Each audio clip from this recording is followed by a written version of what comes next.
Hi, can whoever is online hear me? Just type into the chat window, right? So I know. Thanks.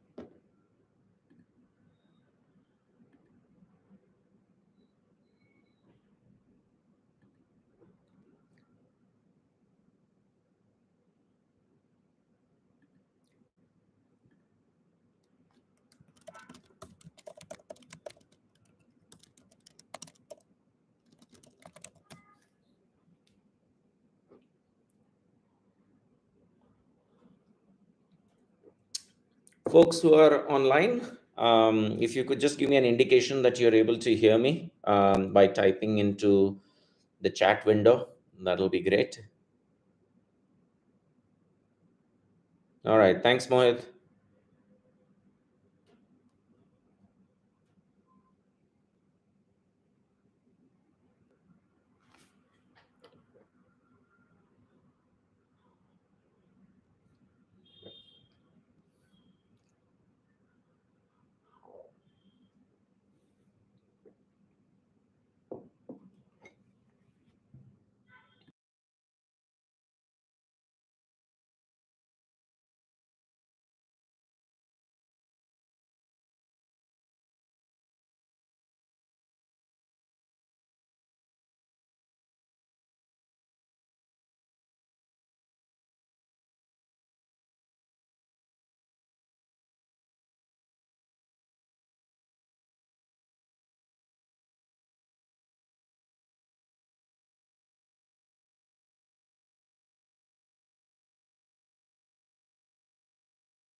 All right.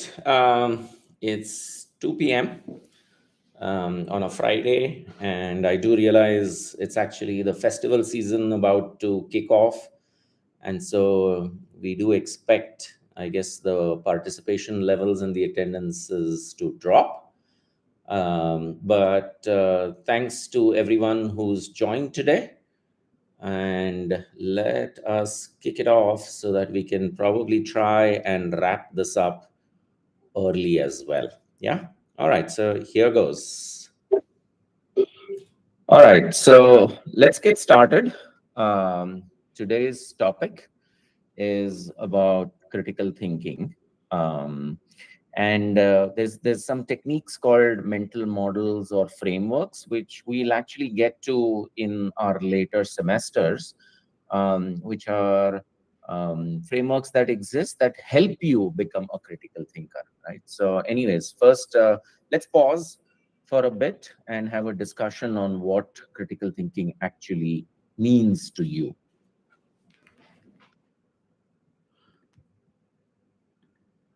So what I would like is, if any of you, right, want to think back in the last few months or years, when was the time that you had to make an important decision in your life, where you probably needed to make an important decision, and so you employed critical thinking, right? So just type in whatever situation that you have been through where you had to do some amount of critical thinking in terms of how do you get to a decision.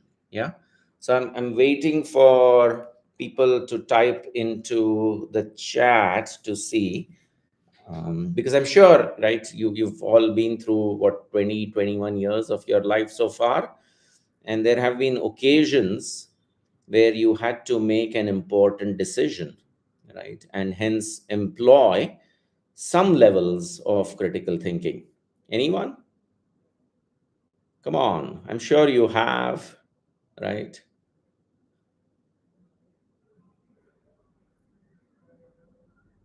We don't want to just wait here on a Friday afternoon. As I said, let's try and wrap this up earlier. So the more participation, the more responses, the faster we can go. Yeah. So waiting for you guys to let me know, like, this was the time in my life, some time back, where I had to make a critical decision, right? And especially most of you are in, or all of you actually are in colleges, right? So, I'm assuming, for instance, just that decision itself, right? There you go. Prabhu says how to choose my stream, right? Or my branch, or for some of you, which college to pick, right? You don't want to approach such a critical decision, right? When taking admission to figure out which college, right? It shouldn't be that your decision is based on, well, my friends are going here, so I'm just going to go and join that same college, right? It has to align with what are your plans, what are your long-term goals, and thus deciding, right, where to go. Okay. All right. So let's kind of continue. Okay. So, obviously, there is kind of a textbook definition of what critical thinking is, and we don't really need to get into that. We don't really believe much in theory.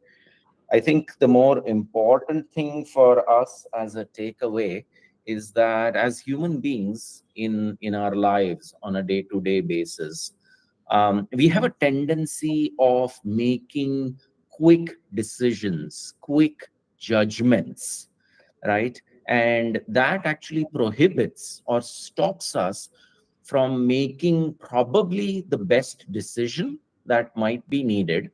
And so, one of the things that if you can take away from this session is that you need to get into the habit. And as it's shown over here, the last line is very, very important, right? Which is never, never, never be in a rush to make a judgment, to make a decision, right? Because there are no prizes really for making the quickest decision possible, right? The right thing is to make the best decision possible. And today we will talk about, why that is important. How can you develop those skills? What stops us actually from becoming a good critical thinker, right? And so ideally, as long as kind of time permits, we should kind of hold back, understand the problem, spend time researching, collecting as much data, analyzing the data and information that we have, and then reach to the decision point, because those steps will enable you to make a better decision in life going forward, right? So remember that.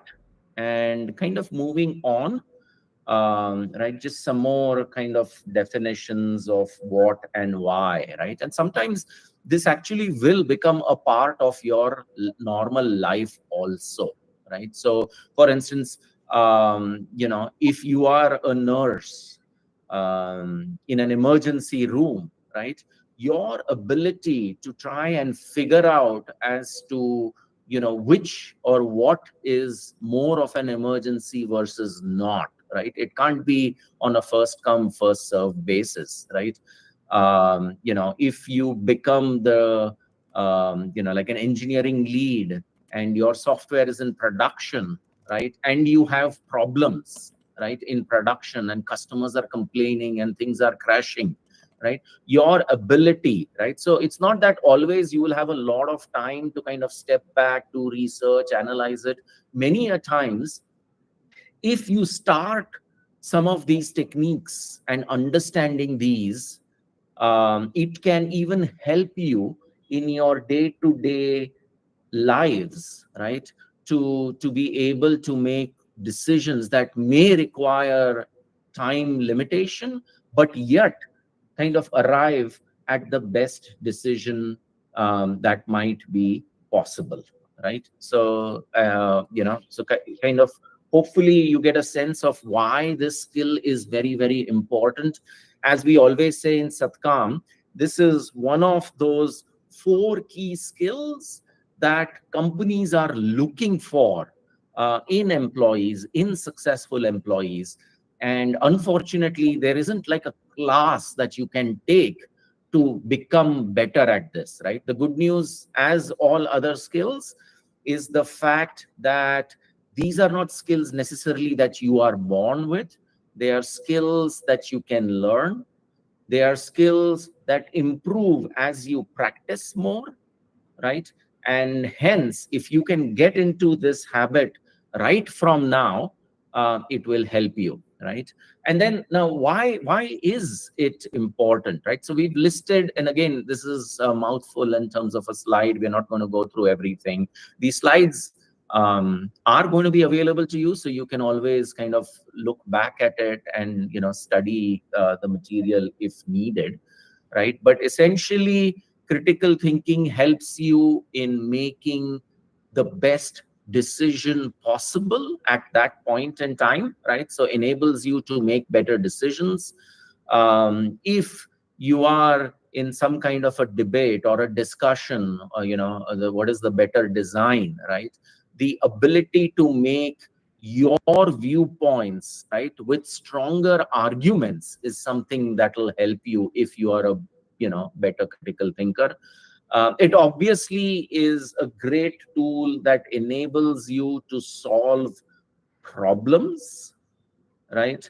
And then obviously, even on a day-to-day life, right? It's not only about successful in your career, right?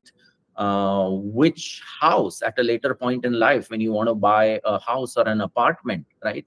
Which is the better one to buy? That is a pretty important decision that you and your family will have to make. And your ability of thinking through and arriving at the best possible decision will hold you in good stead, will be very important. And hence, even kind of navigating the world becomes pretty important for us, right? So now, before we go into, okay, how, so, hopefully now you guys have a good sense that, okay, critical thinking is a very important skill. It's not something that is going to be taught in schools. It's something that companies value. Even if you want to start your own company, you will need this skill, right? But what we will do today is spend a substantial amount of time in understanding as to what actually stops us from making good decisions, right? We talked about earlier that we are, human beings. Human beings have a natural tendency, and especially in this day and age where there's so much social media that's out over there, right? So we are always in a rush to judge somebody or some ideas or make decisions quickly, right? So let's first and foremost go through what are the things that prohibit us, that actually stop us from making good decisions, right? And what we'll do is we'll take one kind of a case study and use that as kind of examples of what stops us. So again, let's pause over here and let's have a quick discussion. I'm sure all of you would agree, right, on this particular aspect. So first, would love to hear which cities are you guys from or living in, right? Because this particular problem of traffic congestion is a big problem in many, many, many cities. So I thought it would be interesting to find out from the audience. Just type in the city you are from or you are currently living and experiencing this challenge, so to say, right, of traffic. All right, so we have one person from Trichy. Where else? Okay, Coimbatore. There's somebody else from Coimbatore. Obviously, I guess Coimbatore is more crowded than Trichy, would be my guess. Having visited both of them, there's somebody from Pune.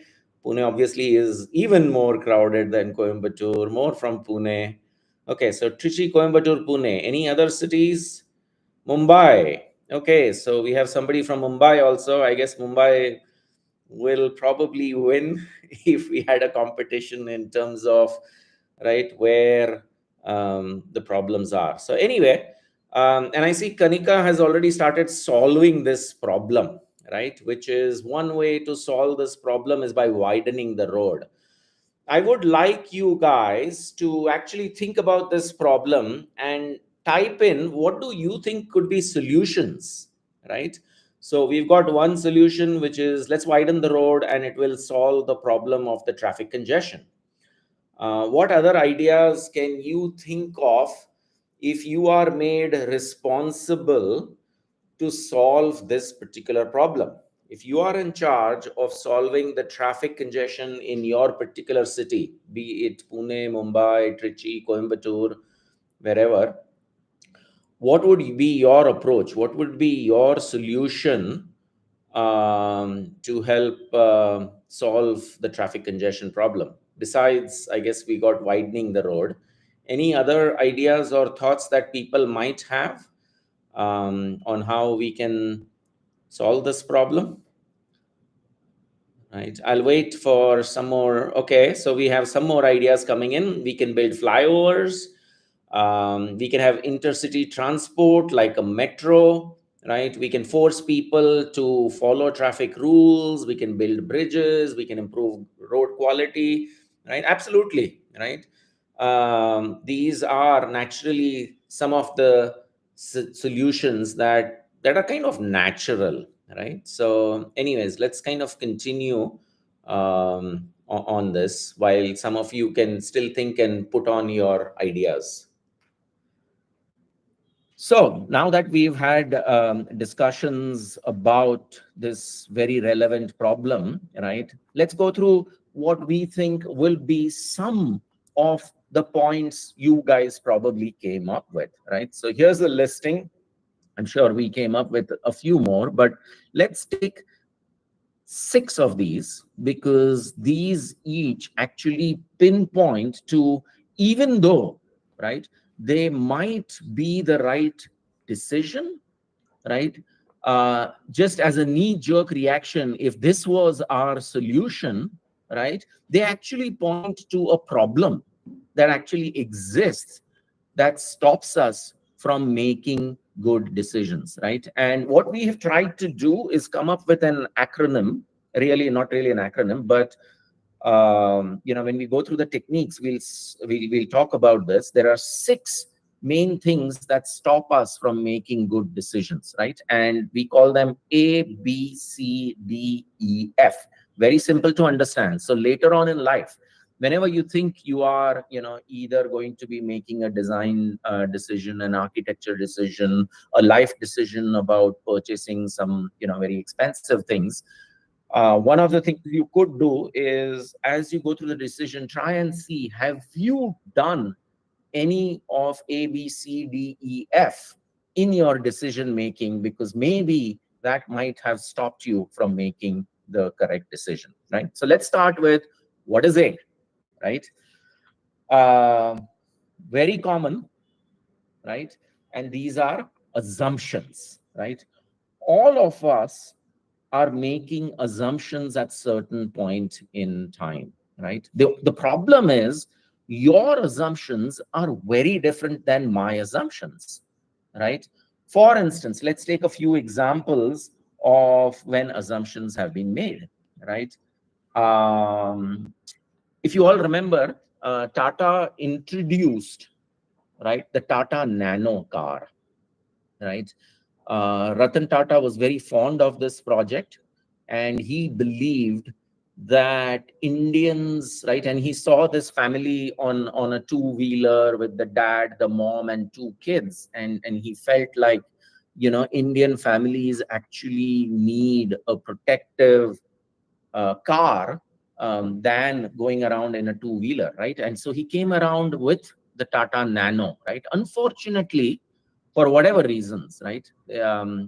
It was not a huge success, right? And there was an assumption that he made while coming to this decision. What do you guys think was that assumption, right? Anyway, based on our discussions, one of the assumptions which was very, very wrong was that in a country like India, the car is a status symbol, right? So you buy a car not only for the benefits it provides, but it's also a status symbol. And so to go and buy a cheap car which is only worth 1 lakh rupees, right, goes against the fact that people look at it as a status symbol, right? So that was an assumption that was made, right? Another assumption, let's go through in COVID-19, right? When everybody was kind of locked up, we assumed, right? And there was a massive, massive investment, right? You guys know about the wave of technology that happened, because everybody thought that everything is now going to move online, right? All classes will forever be online. All shopping will forever be online. Well, here we are in 2025, right? Just because we were faced with a situation that warranted us to come up with alternate solutions, and online shopping took off, and online classes and education took off, did not mean that forever that would hold true. But a lot of investment decisions were made based on those assumptions, right? Another classical one is the Challenger, right? If you remember the Challenger disaster, and let's take a quick pause and discuss what you guys know about it and what was the assumption. Does anybody on this stream know or remember what was the problem with the Challenger disaster that happened? What was it? Why was it? Anyone know that? If so, just type it in. Would love to hear what you are aware of or what you know about the Challenger disaster.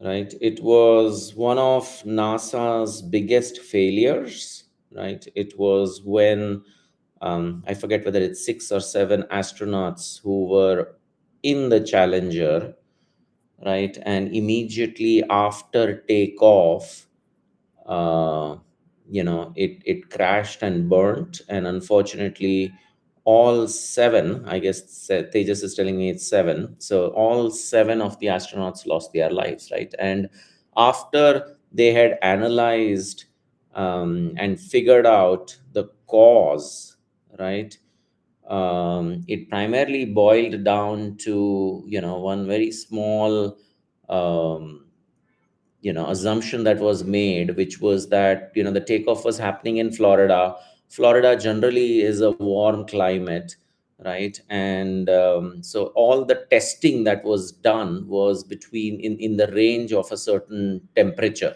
right? And unfortunately, on that particular day, the temperature dropped way below normal, way below, and they had not thought about the fact that certain parts had not been tested in that temperature, and hence it led to the disaster, right? Okay, so yeah, that was a pretty big assumption that was made, right? That in Florida the temperature will always only be above a certain degree, and that particular day, right, the temperature was below, and so that was an assumption that was made that turned out into such a big disaster, right? So all across, there are so many numerous instances of assumptions that people make. So one of the practices you can get into, right, is whenever you are putting your viewpoint forward, you list down under what assumptions are you going ahead with your decision, right? So that will give the opportunity for the other side to have understood what your assumptions are, and they can probably counter and let you know what they are assuming, right? In the end, right, assume is a very common word, and that causes a problem. And why is that? Right, because assume is, what is the spelling of assume? It stands for ASSUME, right? And so it inevitably ends up making an ass of you and me. So we want to try and avoid this pretty big mistake, right? Now, remember, we talked about the 6 potential solutions for our traffic problem, right? And so here is, right, if you had come up with, what, we need more flyovers and underpasses, and that will solve our problem, right? If you've come up with that solution within a minute of all the traffic problems in Indian cities, right, you are assuming that the flyovers will solve it, right? Even in a lot of tier 1 cities, for instances, a lot of flyovers have been built. Bombay, Mumbai, for instance, probably has like 70, 80, 90 flyovers, and yet the problems still persist, right? In fact, when you build flyovers, you probably are just moving the bottleneck from location A to either the end of the flyover where everybody is getting off, or maybe sometimes even when the flyover is starting, right? So unless and until you've really studied what is the real scenario, you might end up making a very bad assumption that only shifts the problem rather than solving it. Now, when you are working also, right, there will be many a times that you are presented with information, right?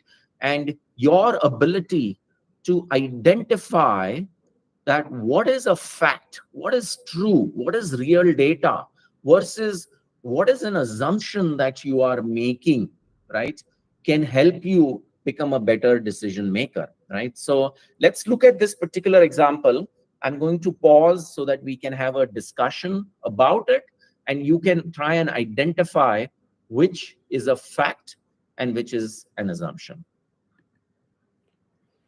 So let me read this out, right? It says that when product A was launched in India, TV commercials proved to be the most effective marketing tool. That is why, to support the launch of the product in our market, we should allocate most of the budget to TV commercials, right? And then there are two statements listed. One of them is a fact, and the other is an assumption, right? And I want you to type out, do you think that one is a fact, or one, just write out which one you think is a fact, right? Is it a fact that the two markets have similar consumer media preferences? Or is it a fact that TV commercials that supported product A launch in India had the highest ROI among media channels? Based on the statement that is given on the top, which one is a fact, right?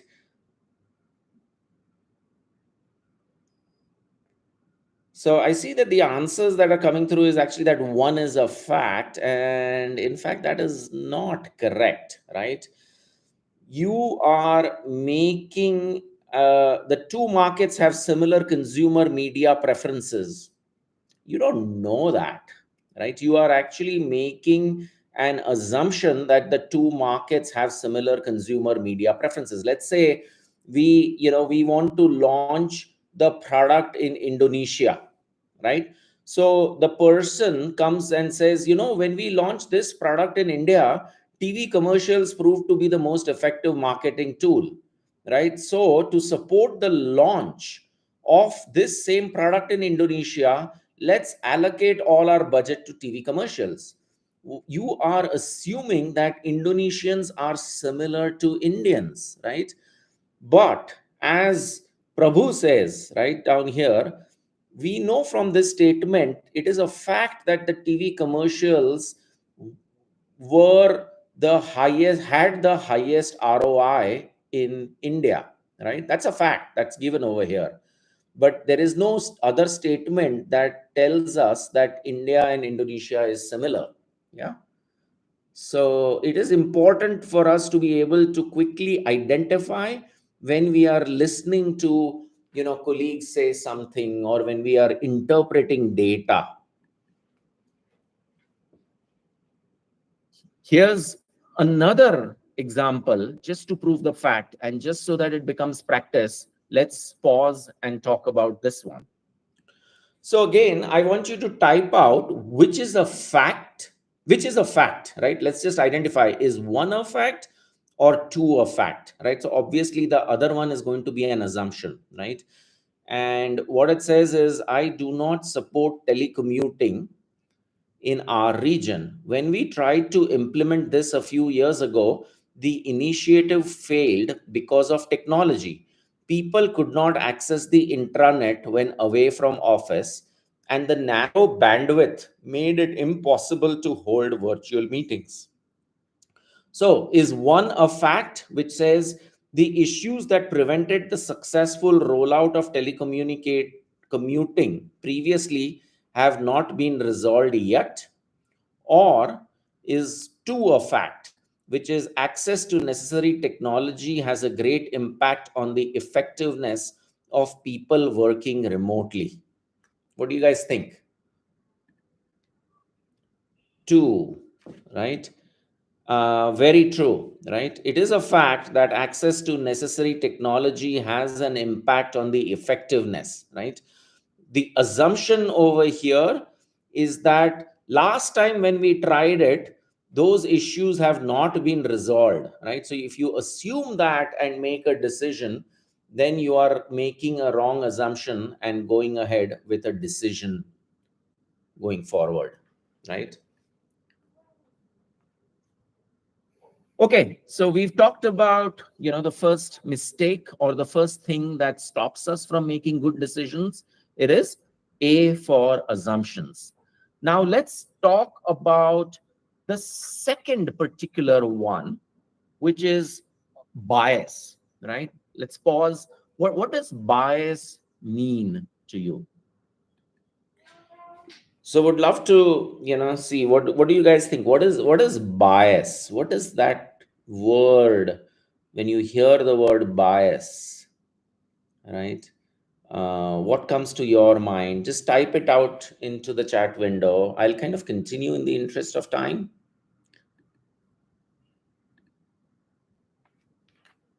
Okay, so in our particular example, right, we had this potential solution that some of you might have thought about, which is, you know what, foreign countries are way better than us.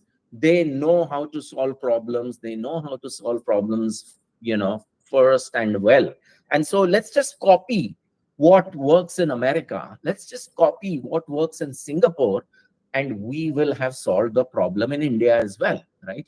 Now, that is a bias that you have towards thinking that, and a lot of us have this, right, which is that everything in foreign countries is better, right? And as experience will tell you, that's not necessarily true, right? What you have to try and find is what is the right solution that might have been used abroad, and how and why will it work or not work in the Indian scenario, right?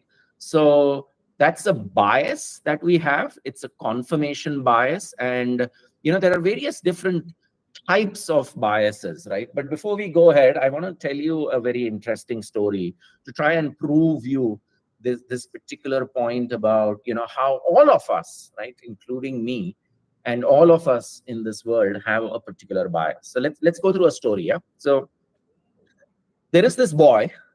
He's 10 years old, and it is his birthday today. Okay. Now he has never ever traveled in a plane, right? And so what his dad decides is that, you know what, your 10th birthday, I'm going to make this very, very special for you, right? So I'm going to take you on a flight, right? So you will get a chance and an opportunity to go on a plane. And imagine this boy, right? Never been on a plane. He's so excited. He's getting this amazing birthday gift. Now, when he enters the plane, he realizes that his dad has actually bought him business class seats, right? So he sits in business class and is just thrilled and super happy, right? The plane takes off. After a while, the air hostess comes out and brings a cake, and they light the cake and they sing happy birthday for him, and he cuts the cake. And can you imagine this 10-year-old boy, first time on a plane, getting this special treatment in business class, cutting the cake, right? And about 15 minutes later, the air hostess comes and asks the boy, do you want to go and see the cockpit? Now imagine the excitement of this boy. And he's like, yes, I want to go. Right? So he's taken to the cockpit. He spends about 2 minutes over there, looks at the dashboard, looks at everything, and comes back and sits down and is just like, this is the happiest day of my life, right? Now, as soon as he leaves the plane, the cockpit, the pilot turns to the co-pilot, right, and says, that is my son.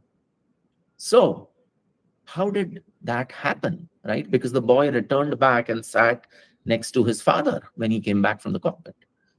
So let's pause and think about that. So, as you might have imagined, most of us are unable to get this answer, which is that, the pilot was his mother, right? And especially in a country where which has the maximum number of women pilots, right? So this is a bias that exists, right, in a lot of us, where we are unable to get to the answer, right? So we have this in our head that if it's a teacher, it has to be a woman, right? If it is a nurse, it has to be a woman, right? So these are biases that exist, that we live with, right? Now, the reason that I obviously tried to make this story very long was, many a times when you have so much information, right, and extra information, you can't just go and identify the bias easily, right? Because you are lost in this tons of information or data around you, right? So anyways, some of the biases, and I'm not going to go through each of them, right? Groupthink, for instance, right? if you are in a team and, team of 6 people, and 5 of them are saying the answer is A and you think the answer is B, a lot of us might actually say the answer is A, right? Because we feel like, I would rather be with the group, with the team, and get my answer wrong than be alone and right? So that is the pressure of kind of confirming to group think, right? Confirmation bias, right? So if we believe in something and if one person confirms that, we are like, yes, yes, that is the bias, right? Hindsight is later on, we will be like, see, I told you India was going to lose that match, right? It's kind of after Y2K happened, everybody said, oh, I knew that, there was not going to be a big problem. But before Y2K, the whole world went crazy trying to solve the problem, right? So many bubbles that happen after the fact, people say, you know what, I told you so, right? And so similarly, biases, right, do exist. For instance, there was this particularly interesting case of, Hyundai and Kia, right? When they first entered the US market, right, they were facing a bias where the American customer did not want to buy Korean cars, because they were like, these are Korean cars, the quality may not be good, right? And so Hyundai actually had to come up with an amazing strategy, right? Their strategy was they came out with a 10-year warranty of the car. Till that time, all cars that were sold in America gave either a 3-year or a 5-year warranty. But Hyundai, in order to fight the bias that the American customer had, right, came up with a 10-year warranty, right? So sometimes companies have to fight these biases in order to overcome things. Okay. So we've covered 2 of the things that stop us from making good decisions. A for, B for. So now let's go to what is C, right? And it's a very, very common mistake, right? It's called correlation versus causation. So let's pause again to see if any of you understand or can explain this. So just type out into the window whatever, when you hear these words, what do you think of them, right? What does causation mean, or what does correlation mean, right? And as we just said, right, this is an extremely common mistake that happens in the real world and in the corporate world especially, where people confuse correlation with causation, right? I'm waiting for some responses from people. I'm sure you've heard the word, at least one of them, if not both.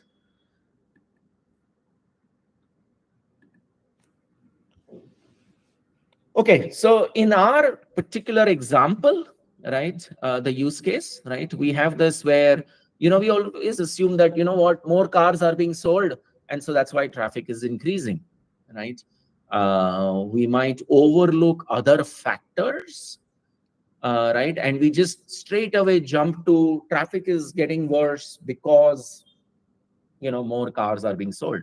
Now, that may be true in some cases and in some cities, but does it apply globally? Does it apply to every single city, even like tier 2 or a tier 3 city where car sales are zooming?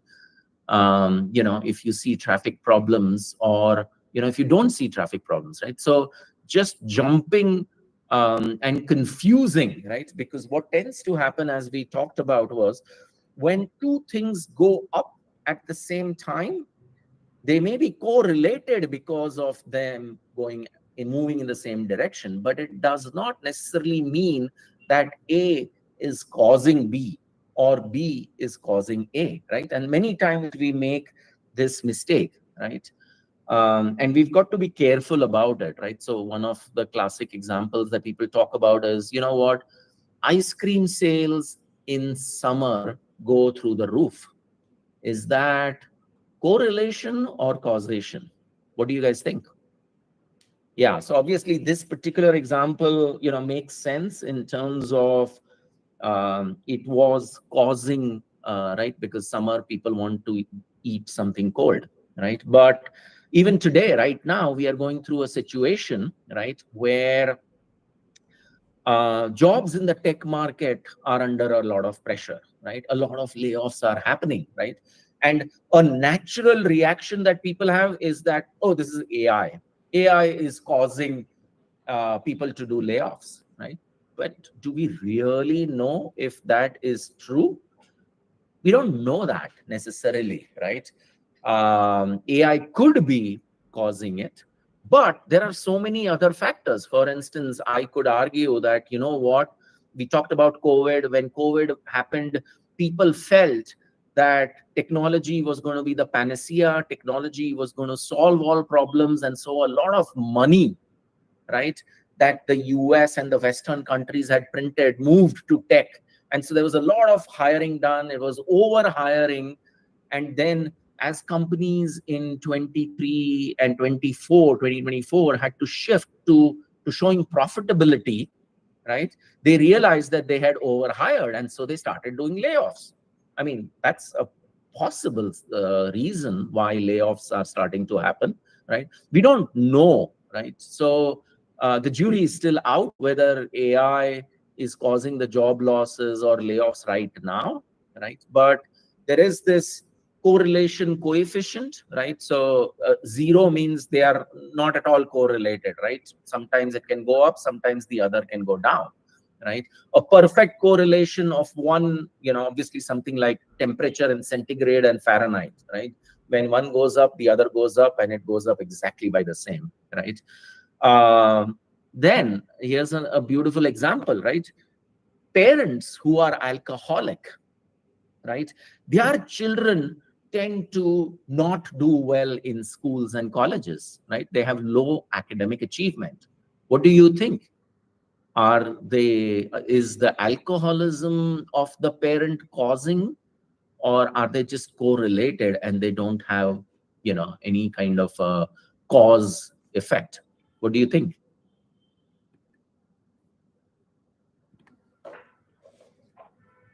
What do you guys think?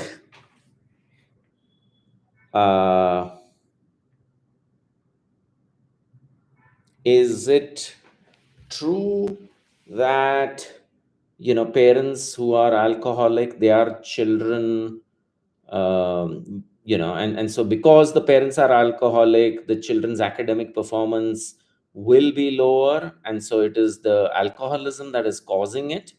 Or is it just that maybe they are correlated but they are not causing it, right? And I think there is no clear answer, because at least for us, right, it all depends on our experience. We might have a neighbor where that has happened, and so we believe based on our experiences, right? In order for us to reach a right conclusion, we need a lot of data, right? We need to be studying maybe thousands and thousands of parents who are alcoholic, and then see whether it is true, and then try and reach a conclusion. But otherwise, we might be making a decision on this one just based on anecdotal evidence of one particular incidence that we might be aware, because that person is our neighbor. Okay, so here's another good example, right? There is a belief in a lot of people that autism, right, in children has gone up. And let's leave this example. Actually, let's take a very current example, right? And we don't know, because there's a lot of research that is going on, right? Which is that depending on the number of COVID vaccines individuals may have taken, we are starting to see a rise in heart attacks in much younger people. You probably have heard, I have heard of many examples of people in their 40s, right, and 50s getting a heart attack, which wasn't the case before COVID, right? It was fairly rare. So, is the COVID vaccine that is causing heart attacks to go up, or are they just correlated and there's something else that we haven't studied, right? So research is still out, is still ongoing, right? And so here is, we have this particular example, but all the time there is a very common mistake that we make about confusing correlation and causation. Yeah. So we've gone through A, B, and C, right? And let's move on to another factor, which is D. What do you think D is, right? And D is something that we often at times talk about, that the more of that we have, the better the decision will be. But many a times we misinterpret data, right? So while data is good, like having a much clearer, better understanding will always help you. And I'll give you a personal example with regards to data, right? So I work very closely with this Indonesian e-commerce company, right? Where for a while, we used to focus, and there's an obsession always about companies to kind of focus on their competition, right? So we used to focus and say that, you know what, if you look at app time, which is a customer spending, how much time is he spending on our app, right, is very, very less. It's like, I don't know, an average of like 2 minutes. But if you look at the app time that customers spend on our competitors, they are spending 8 minutes, 9 minutes. So we started saying that, our metric of determining success needs to be increasing the amount of time that the customer spends on our app. And so we built a lot of features like gamification, came out with games and challenges, right, to keep the customer engaged, right?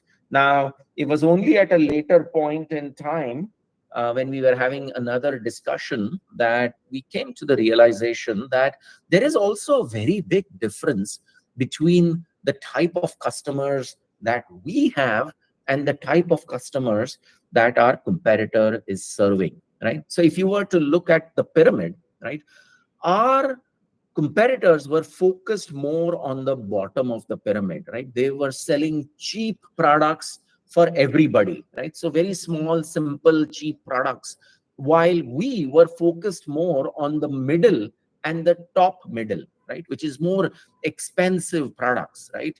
And so that was because our customer base were professionals, were people who didn't have much time, right? So for them, they needed to use the app to search for something, add it to the shopping cart, pay the money, and check out and move, right? They didn't have hours and hours to just sit and play and surf and look for, cheap lipsticks or cheap fashion products, right?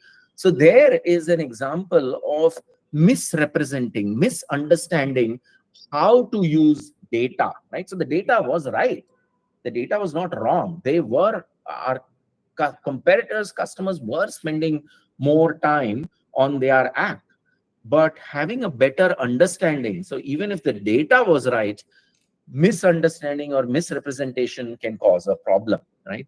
Now, in our particular case, for instance, right, what some of us could have come up with, there are just way too many accidents, right? And so traffic has gotten bad because of accidents, because of the way people are driving, right?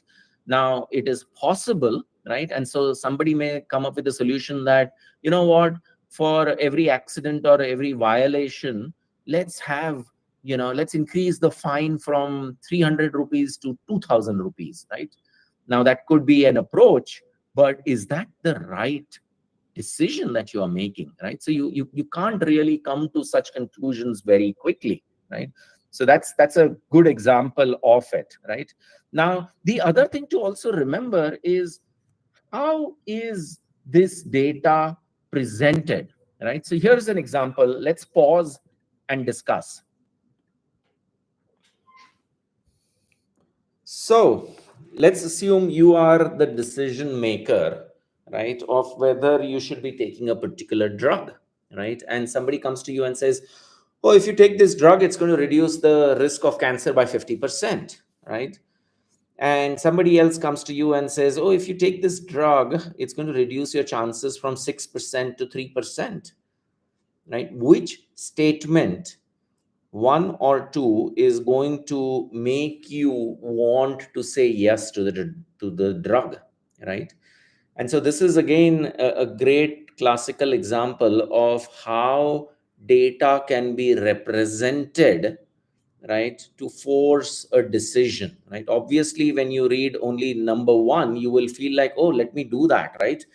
But they are really saying the same thing.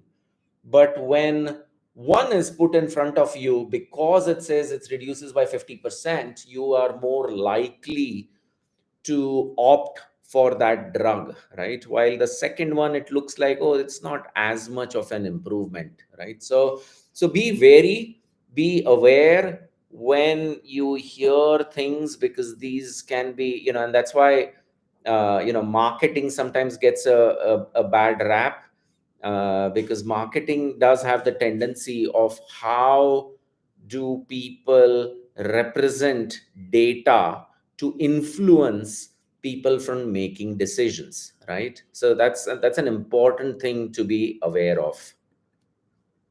So if the data, if I had only seen at the first statement, I would have been like, oh, let's take this drug, right? But if I had realized and seen and gone in deeper to understand that really one also means two, right? So it is factually accurate, but it's not really showing that much benefits, right? So, even the way that the information is presented to the customer can make customers kind of realize, and so many times you need to study the data, right? But then at the same time, you don't want to get into the mistake that, you know what, no, I don't have enough data, I need more time. And so you elongate, you lengthen the amount of time that you take to make the decision, right? And so but remember that it is not always necessary that the more data you have, the better the decision, right? So here is a research paper where the performance, right, or the right decision was really the same, even after you had collected 5 pieces of information or after you had collected 40 pieces of information. Now, the person who was doing it felt more confident after 40 pieces of information were given to him versus when he had only 5 pieces, right? But if that the amount of time it needed for us to go from 5 to 40 had been like 6 months, was it worth it, right? You don't know. So again, I'm not saying that, less data or quick decision making, but you need to know what is the right amount of data and how much data is good enough for you to have come to the right decision. Yeah.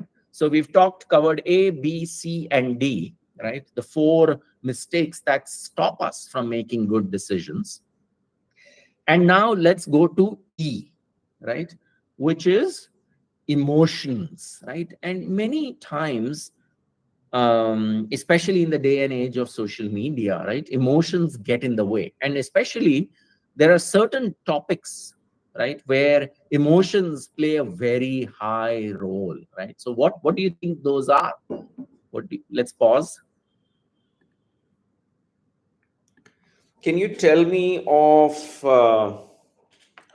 situations or topics where people can get extremely emotional And so you need to be even extra careful in terms of having discussions on those topics, right? Because people get extremely emotional on some topics. Anybody have an idea or a sense of kind of categories or topics which can be emotional in nature?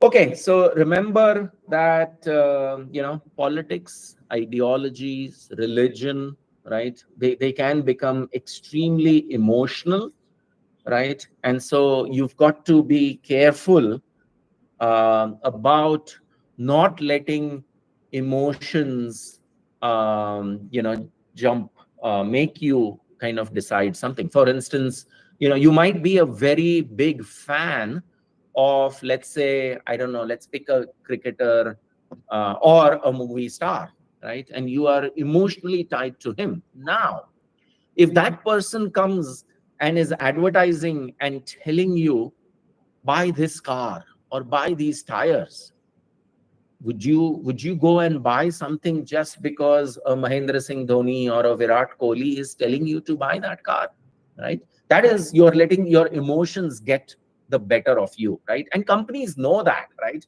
And that's why when you look at ads for like a toothpaste like Colgate, right, you will see the actor wearing a white coat, right? Because they are appealing to your emotions that the doctor, the dentist knows well. Really, you don't know whether that person who's in front of you asking you to purchase Colgate, is he or she an actor, or is he or she a real, a dentist who's been practicing for 20 years, right? So be careful about emotions running you, right? And then in our particular example, right, like you might just get frustrated, right? And you might say, you know what, I'm frustrated, let's just do this. Odd cars will drive in the city on Monday, Wednesday, Friday, and even cars will drive on Tuesday, Thursday, Saturday. That's it, right? So you are letting your frustration make a decision. Now it's possible that that could be a solution, but just without analyzing, without looking at data, without thinking through, without spreading yourself in terms of more information, right? You can't really allow frustration to take root in terms of your decision, right? And so remember to avoid emotions making your decision, right? So somebody who's a smoker, right, says that, you know what, I knew somebody who was 80 years old and he used to smoke. So that means that, smoking is not harmful because this person lived to 80, right? Because you are a smoker, you might use that argument, right? It's an emotional argument of using anecdotes or one piece of information or data to say that, it's okay to smoke. All this talk or all this data is incorrect, that smoking is harmful. Yeah.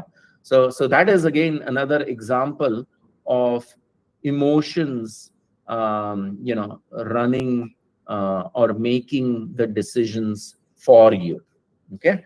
All right, so we've gone through A, B, C, D, E, and now we will go to the final one, which is F, which is the final one, jumping to conclusions, right? As we said, there is this very famous book, right, which you should, if somebody is a book reader, called Thinking Fast and Slow, right? And Daniel Kahneman, who got the Nobel Prize for that, talks about this system 1 and system 2, right? And he says that most of our decisions are always system 1, which are impulsive decisions, which are jumping to conclusions, which are making quick decisions, right?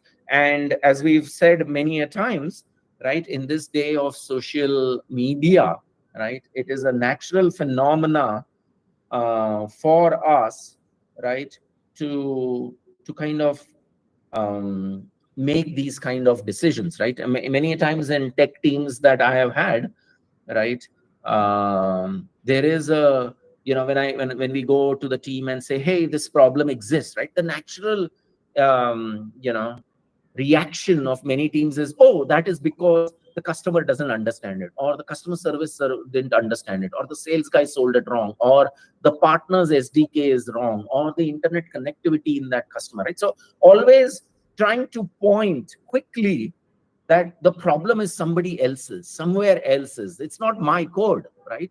You can become, and so be watchful of demonstrating this kind of a behavior, right? And in our particular case, right, two-wheelers, right, somebody who's driving a two-wheeler is going to say it's the four-wheelers that are causing traffic problems, and the four-wheeler is going to be like, it's the two-wheelers, right? They just jump in and out, are maneuvering and going left, right without indication, and it's they who are causing the problems, right? So that's again, jumping to a conclusion can be a failure in terms of making the right, correct decision, right? We talked about making a decision based on your favorite actor or actress kind of encouraging you to make a call or a decision.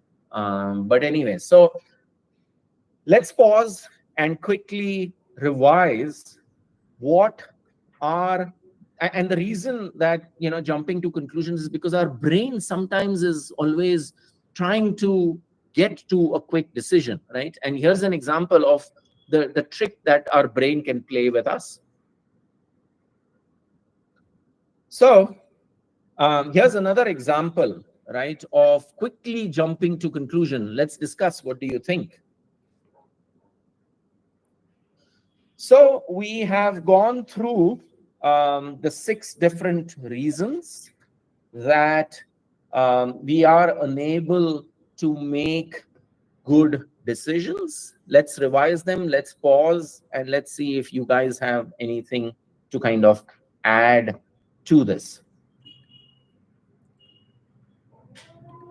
So, hopefully you will use this simple technique anytime in your life or in work, in the future, whenever you're trying to make a decision or trying to, make up your mind, right? While you've gone through the entire analysis, before you go ahead and say yes or sign on a, new agreement, new purchase of a land or something, kind of go through and ask yourself the question, am I making any of the common mistakes, right? And those common mistakes are the A, B, C, D, E, F that we talked about today, right?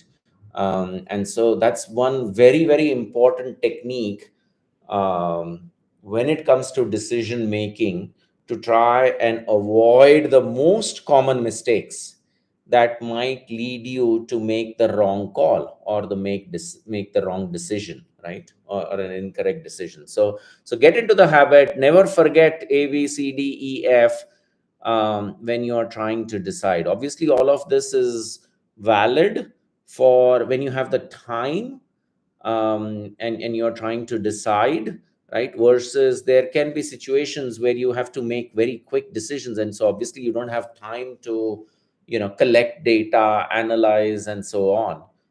But at least for situations, and there is this kind of, I feel like an 80-20 rule, where 80% of the times your decision making needs to be slow, thought through, researched, analyzed, and maybe 20% of your life will be filled by decisions being quick and you don't have much time. Yeah. Okay, let's continue. Okay, so now that we know about what stops us, right? Always remember, if you have time and if you are going through, right, what should you do such that you make a good decision for yourself, right? The first thing is try and understand what the problem is, right? What is the question that you are trying to answer, right? And so you start at some point, right? You understand, make sure you are not going after the wrong problem, or you're not trying to answer the wrong question. right?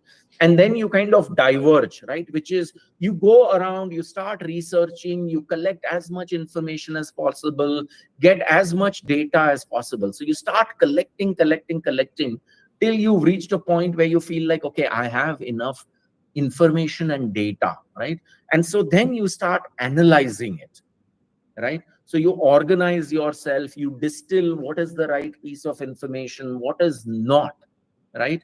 And then you start kind of, okay, what is going to be the decision point and how do you converge, right?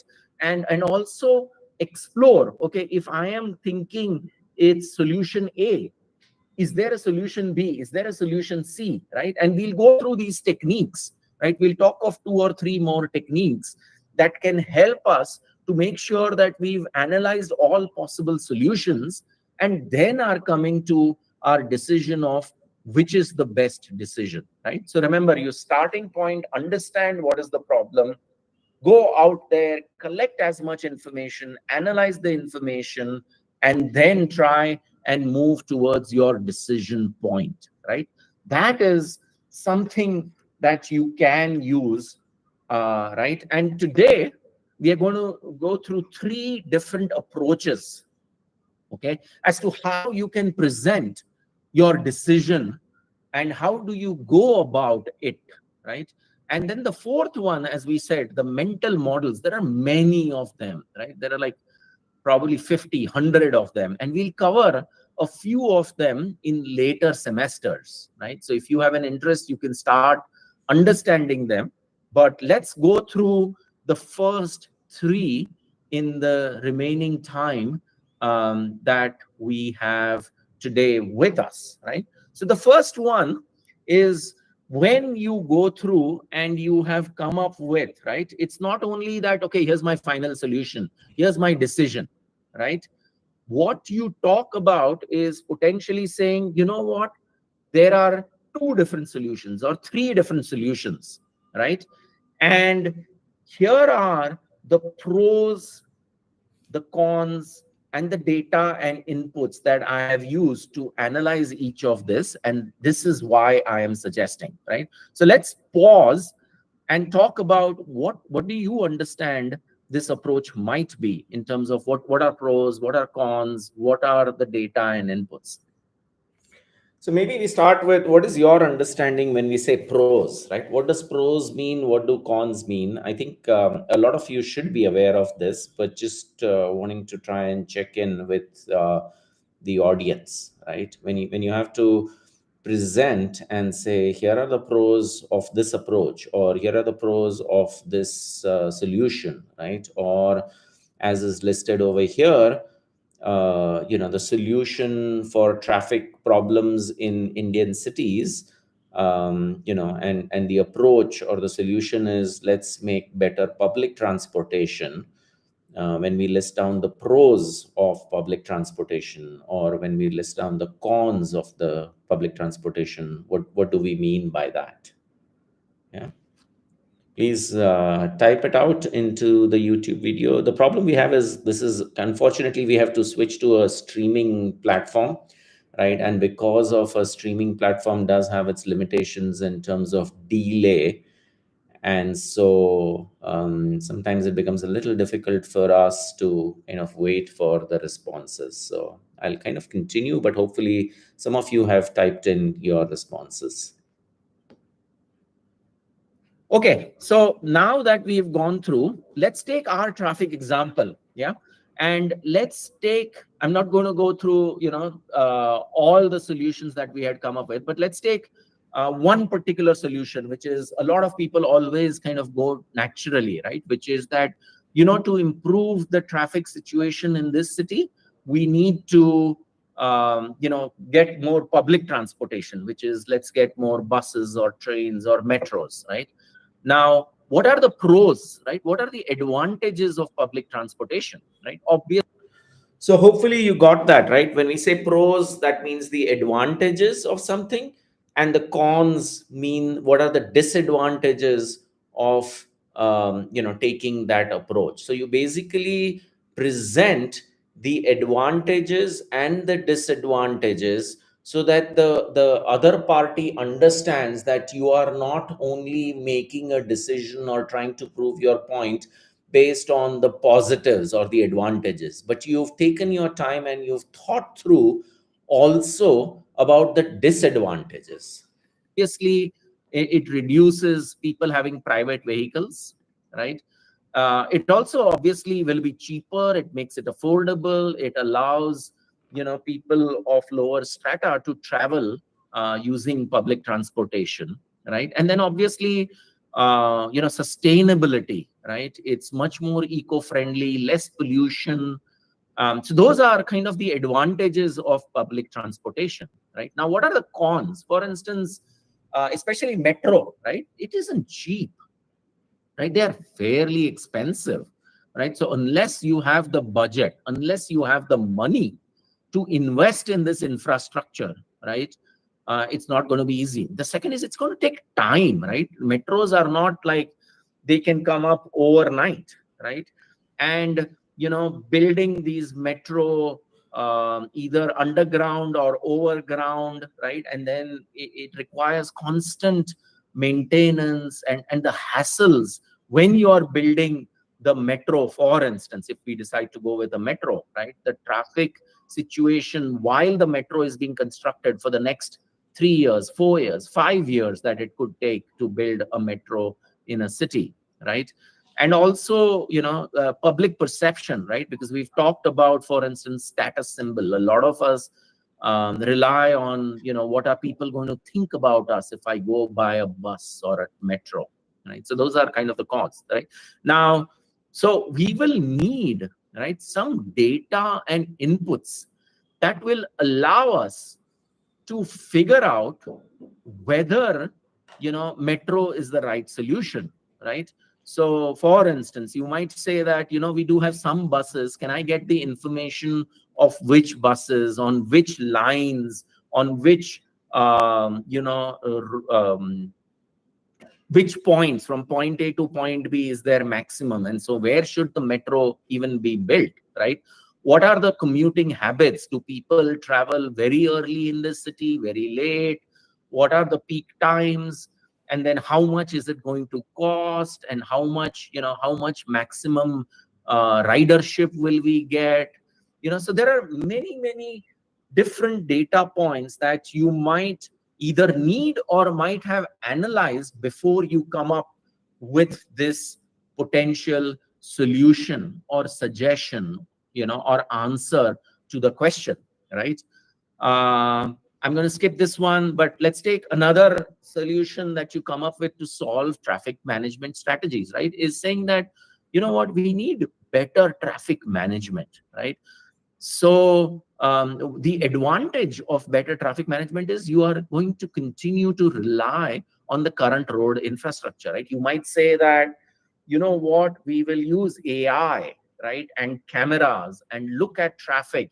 And based on, if we see a lot of traffic a particular way, we will turn the signals green for a longer period of time, right? And the opposite way might be for a lesser period of time, it becomes red or green, right? So anyways, we are not going to go through each of these because this can be a very long-winded discussion.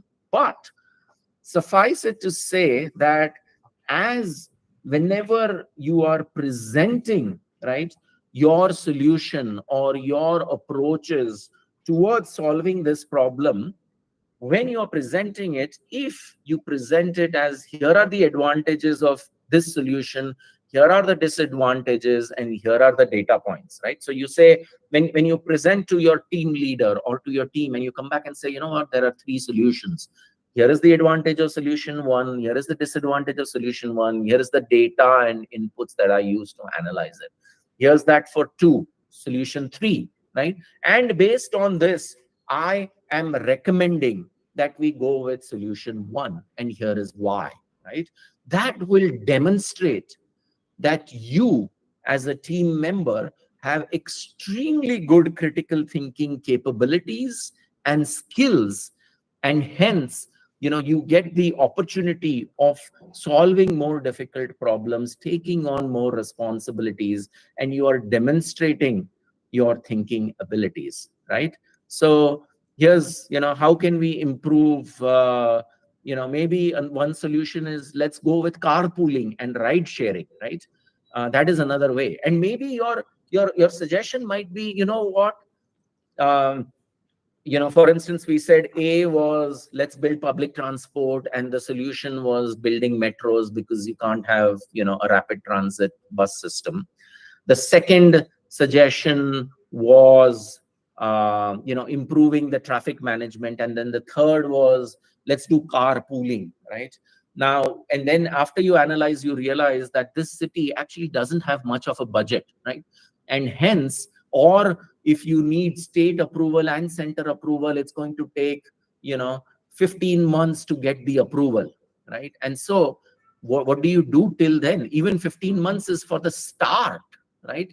After that, it might be another 5 years. So you're talking 6 years, right? And so the solution for now is really go with the better traffic management and carpooling, right? So you have to consider these factors and present your viewpoints, right? So that was, as we talked about, approach number 1, right? Which is looking at the pros, the cons, and then presenting your suggestion or solution.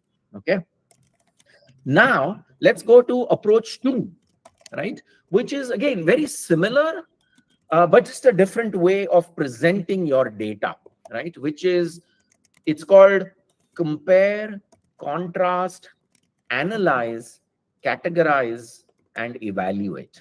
Okay, and you can pick whatever you think, right, depending on the situation. So let's pause, and talk about, what does compare and contrast mean? So what do you guys think when somebody says, let's compare and contrast something? What are they trying to say, right? It's kind of similar to, pros and cons were like the advantages and the disadvantages. Compare and contrast is kind of looking at what are the similarities and what are the differences, right? So when you compare, you're trying to look at what all is similar, and when you are contrasting, you are looking at, how are they different, right? And each approach that we've listed here is just, you can decide for yourself, depending on the situation, which one would be a better representation to present to people, right? Sometimes maybe you want to talk about the advantages and disadvantages, and sometimes you may want to, take 2 or 3 solutions, and you might want to compare them, then contrast them. You analyze things, and you kind of categorize or put them into different categories, and then present your evaluation. Yeah.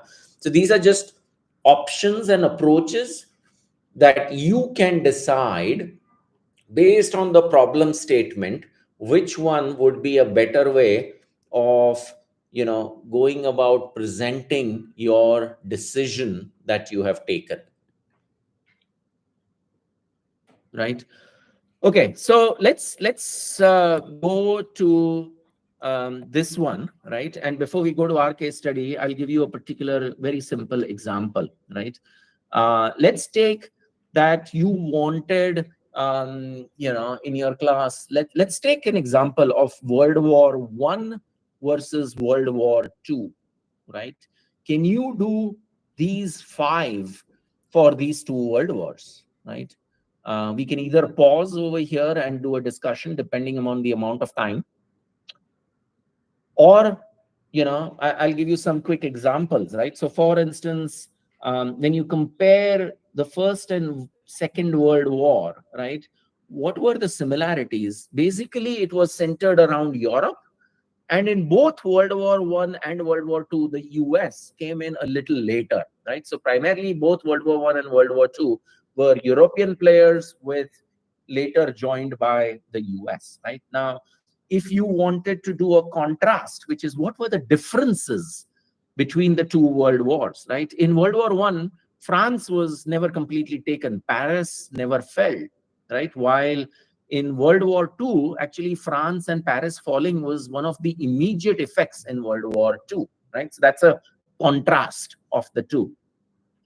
If you were to analyze, right, you can break it down and say, in World War II, there was also, you had Europe, but then you also had Japan and China. And so there was the Pacific theater, and there were different areas that were controlled differently, right? So you are starting to analyze that World War II was a much bigger one, and giving more information, analyzing it against World War I, right?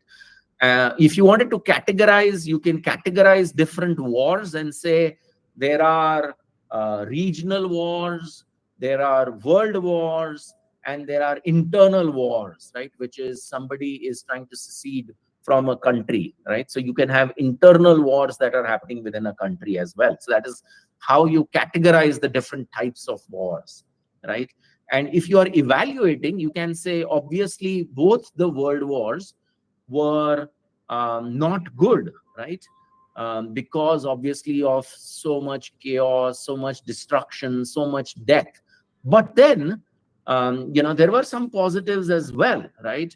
Radar was developed during World War II. Penicillin came up, computers and technology, right? And so those were kind of some of the benefits also, right? Whether we like it or not, right? So that's a way of evaluating the different world wars, right? Now let's go back to our example, right? For instances, right? So when you take public transportation, right? And again, I've not covered all of them, and we're going to jump through them because there's just a lot of information that is over here, right? But if you say that you want to enhance public transportation, right, and then you can compare it, right, to non-motorized transport, which was a solution that we didn't cover, right? Or you can even compare it. We talked about at least traffic management and carpooling, right? So you can say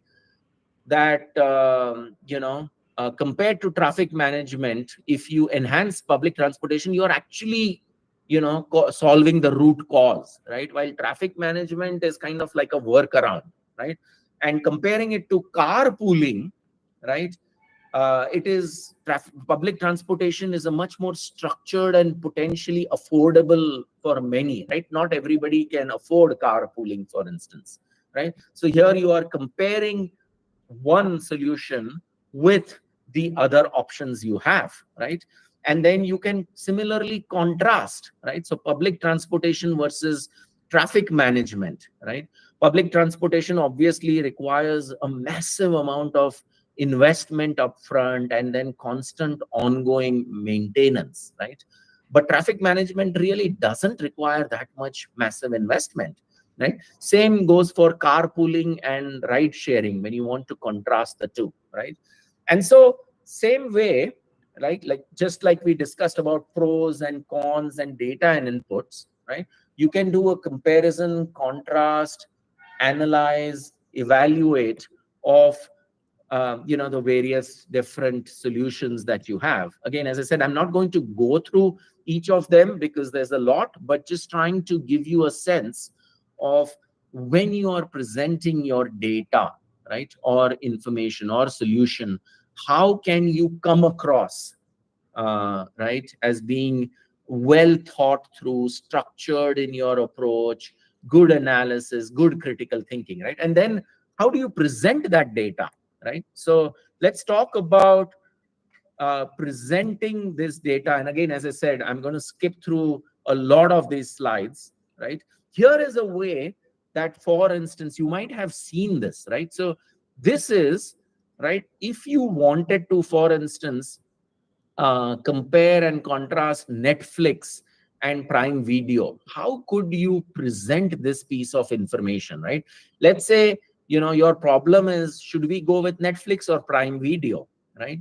How do you present the information such that it becomes easy for your audience to digest it, right? And this is a beautiful example of different points of information that are presented in a tabular fashion that make it very easy for you to compare and then decide what do you want to go for. And here's another way, right, especially for marketing and sales, right, that you might see, right? So what you are seeing, right, is when you have to present your data or present your analysis, right?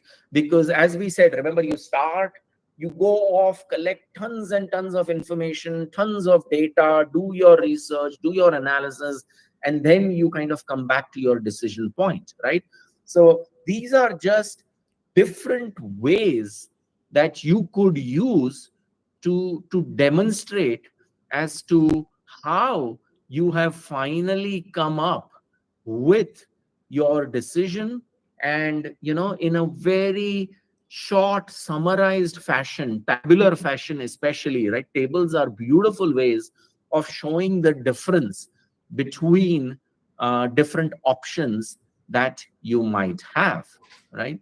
So that's kind of And so I think the reason this one is important is because, when you go to a workplace, right, and you are asked, about a particular problem, and you are trying to demonstrate that you have thought through and done, a good analysis and spent your time in figuring solutions out, how do you present it, right? So this becomes very important for you to be aware of and use as well. again, analyzing it. So if we go back, right, we talked about approach one was the pros and the cons, and then the other one was how can you compare and contrast and provide it in a very tabular. And then we are going to go to the third way and actually talk about um, let's take a simple example which might be a real use case for you, right? So let's pause over here, and before we pause, right, let's just assume that you are trying to convince your parents of buying a two-wheeler, right? Obviously, one natural phenomena is we approach our parents and say, oh, my friend has a two-wheeler, so why can't I get a two-wheeler, right? That's how you will go to talk to your mom or your dad, right? And try and use emotions, right? If my friends have it, why can't I have it? Neighbor's son has it, why can't I get it?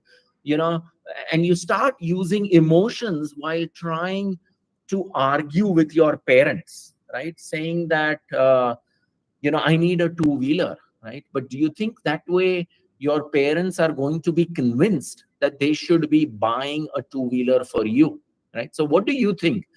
How, based on whatever we have studied till now, right, can you go about providing that information, right? So let's pause for a bit, let's have a discussion, and let's have you guys share your thoughts on solving this potentially real world problem of convincing our parents. So we are now actually, you've heard various different kind of techniques.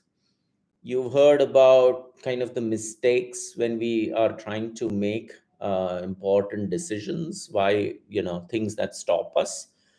And so here's a practical application of you wanting a two-wheeler, you wanting to convince your parents, right? How would you go about doing that, right? Any thoughts, any techniques that you would use so that you get your wish fulfilled? Just type it in here in terms of how would you solve this problem. Okay, so hopefully you guys have understood, and I'm going to give you another or additional viewpoints to kind of just basically demonstrate, right, that you are a critical thinker and can really, right? So one is obviously you have various different points, right?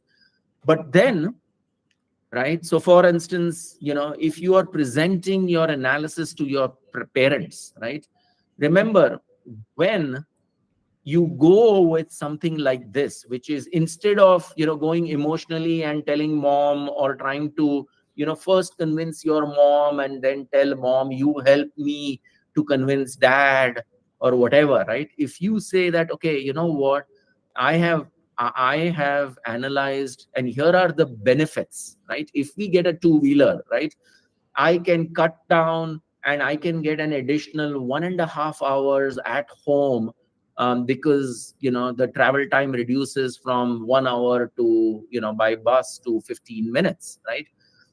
Here are the downsides or the cons of buying a two-wheeler, right? And then you go and say, I have looked at all the bikes in the market, and obviously, right, here are the categories based on which we should evaluate buying a car, right? And since you're convincing your parents, remember that what was the most important reason, right, why they don't want to. What are the two most important things which why parents don't want to buy, right? First is obviously the safety, right? And then the second are the costs, right? So if you give higher weightages to things that matter for your parents, you have a better shot, right? But just now imagine the two different techniques, right? Either using emotions to convince your parents, versus show them that you are a mature individual. You now go to college, and here are the benefits, right? You have a better shot at it, right? So we just wanted to use a fun example to try and convince you about every time that you are trying to get decisions made or make a decision, when you take your time and put it on paper in a well thought out, structured manner, you will always have a better shot at kind of becoming a better critical thinker, right? So just a final 2-3 slides. Yeah. So what are tips, right, on how can you become a better critical thinker, right? Always, even if, right, you have come up with, right, at least trying to spend time and say, but what if something doesn't happen, right? So for instance, here is a classical sales, right? The company says, you know what, our sales have been going down, but we are going to do ABC, and our sales are going to go through the roof. So this is what is going to happen, right? And so if you sit over there and ask the salesperson, what if so the marketing team has come up and said, we are going to create this viral social media, and after that our sales are going to go through the roof, right? And so if you are the only one person who sits over there and says, what if that video doesn't go viral, right? Imagine everybody, oh yeah, what if that happens, right? So always, after your decisions are made, kind of think about what if scenarios, right? Remember that what you are trying to do is get to the best decision at that point in time, right? You can never foresee what might happen. Things will change. Your competitors may adopt a new strategy. New technology might come up which just changes everything, right? So decision that you are making is the best decision today at this point in time, based on the information we have. If we get new information, we might need to go back to the drawing table and re-evaluate our decision, and might need to change, right? And companies or individuals that are willing to do that, right, will always be able to adjust, right? And then the next one, right, obviously, you have to be honest to yourself. And if you have made a wrong decision, or if you have misinterpreted the data, right, Good critical thinkers are people who will admit their fault and say, you know what, I made a mistake over there. I was wrong when I thought that more app downloads will result in more sales happening, right? So that is another good characteristic to have, right? And then if you want to become a critical thinker, a better critical thinker, remember that when you disagree with either your boss or your team lead or your team member, right? If in your head you realize that I am disagreeing with this person's idea, right? I'm not disagreeing with him. I'm just disagreeing with the idea and your ability, right? And we'll talk about this in articulation, right? How do you put forward your points when you want to disagree, right? Your tone, the manner in which you speak, right? And without getting emotionally charged up will help you become better at this, right? One of the best ways of doing it is actually any idea that you have, right?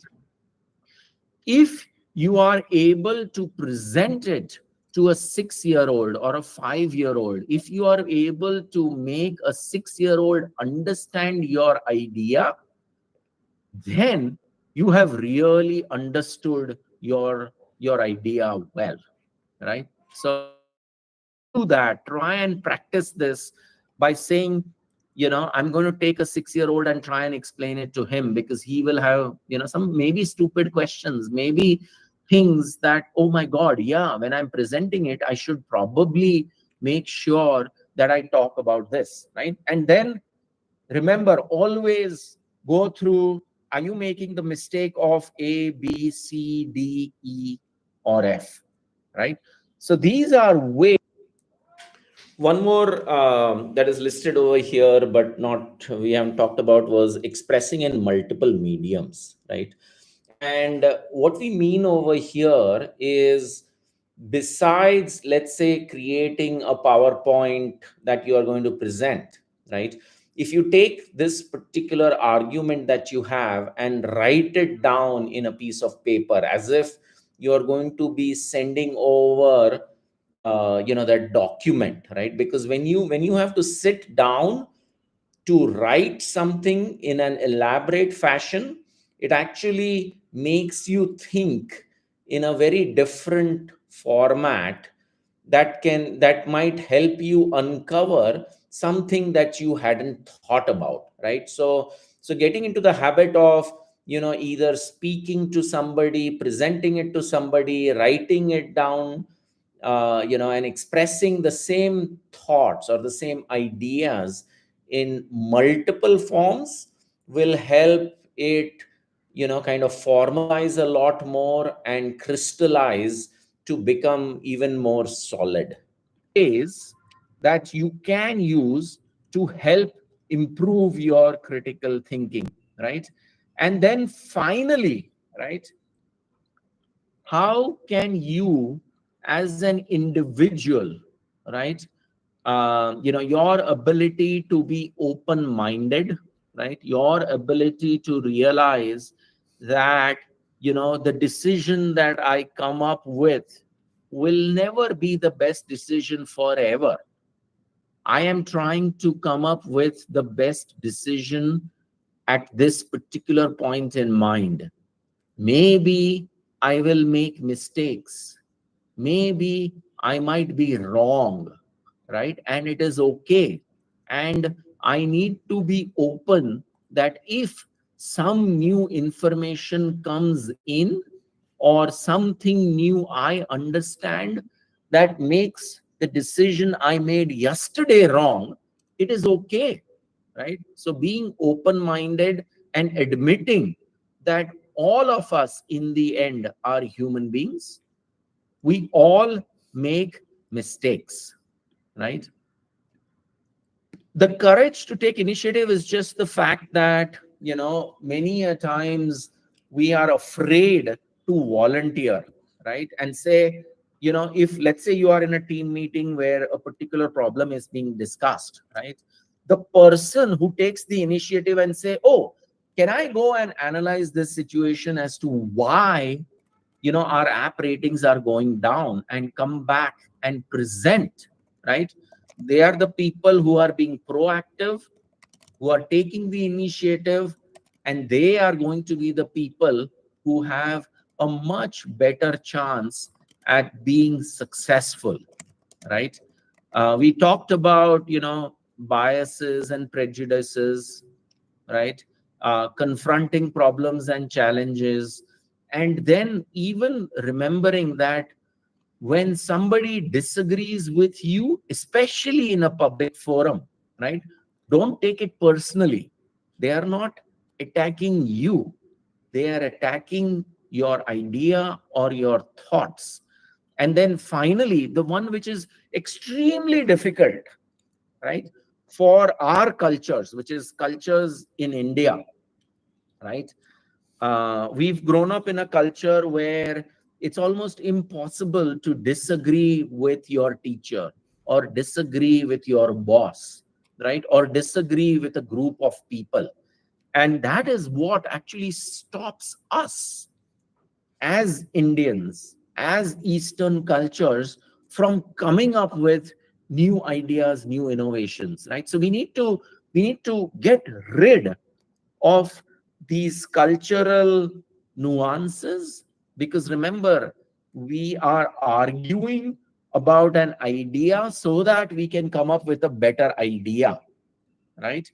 And so it is okay to disagree, right? Because maybe in these disagreements, maybe in these debates, maybe in these discussions, right, we will come up with a better solution, with a better design, with a better product that is much more useful for our customers, right? So these are individual traits that if you want to become a better critical thinker, you need to imbibe and try and practice. Yeah. Now, as just a last final exercise, let's do a fun puzzle or a quiz and see what you think the answer for this is.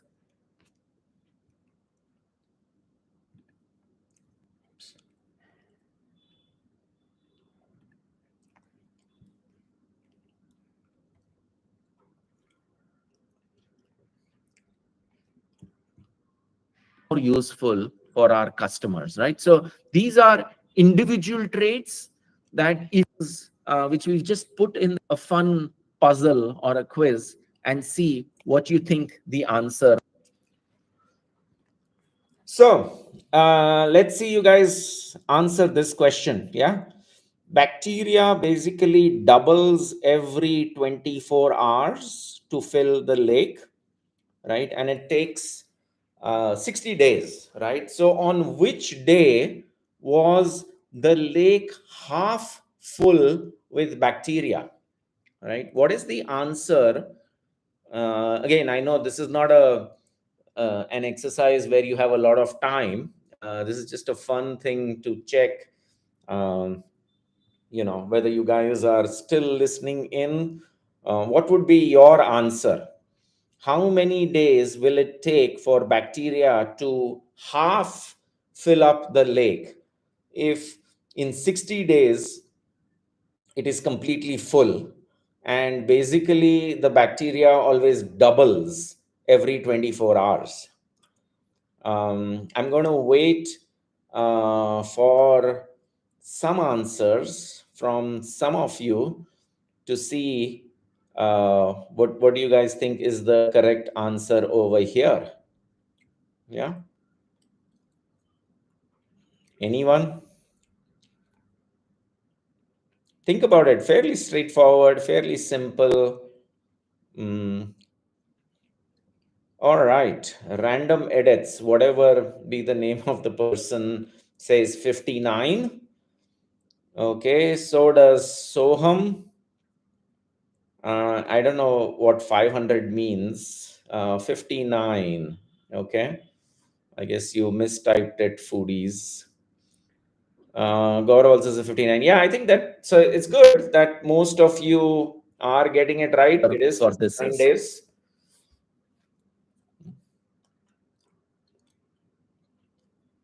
Okay.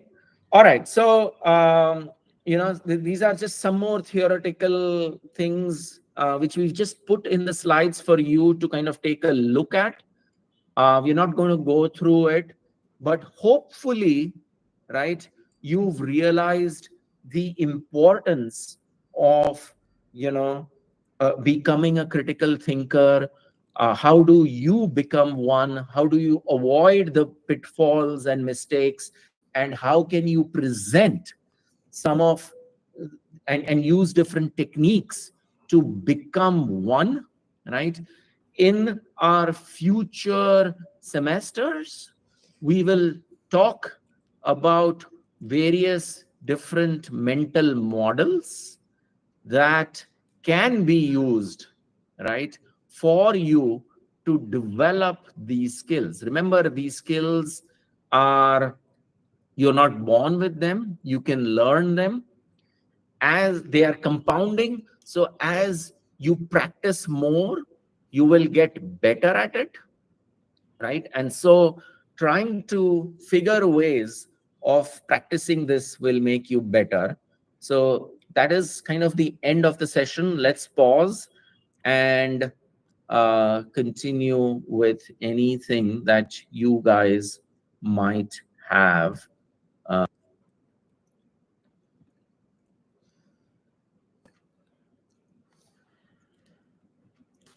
All right, so that's kind of all that we had for today. Happy to take any questions or thoughts that you might have. Just a quick request. I know a lot of people keep typing, present in the chat window. Honestly, we are not capturing. It's a streaming platform, so it's very difficult for us to track who's present or absent.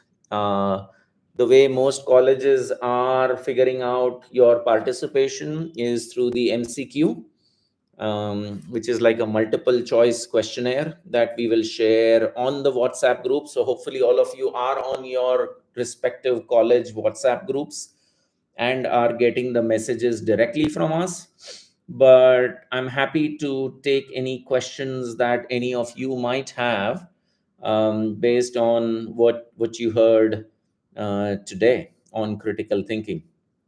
Yeah. If not, it's the end of the session. Feel free to log out.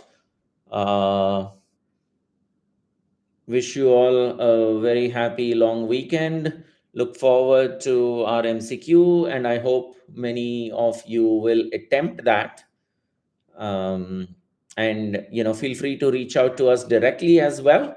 If you have doubts, questions, we are here to try and help you guys be more prepared, be more ready, and develop the skills that companies are looking for in potential future employees going forward, right? Gone are the days where companies are going to hire people because they know Java or because they know Python or because they have a particular hard skill, right?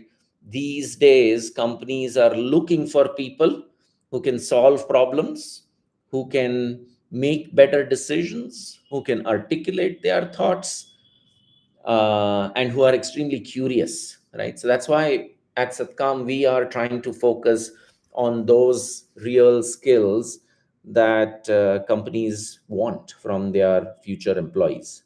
Okay. All right, guys. I guess doesn't look like anybody has questions. By the way, this is another skill. If you want to be successful in companies, try to listen, try to learn, try to ask, try to participate, and hopefully it'll help you be more prepared. Yeah. Thank you and have a great weekend. Thank you, guys. Bye bye.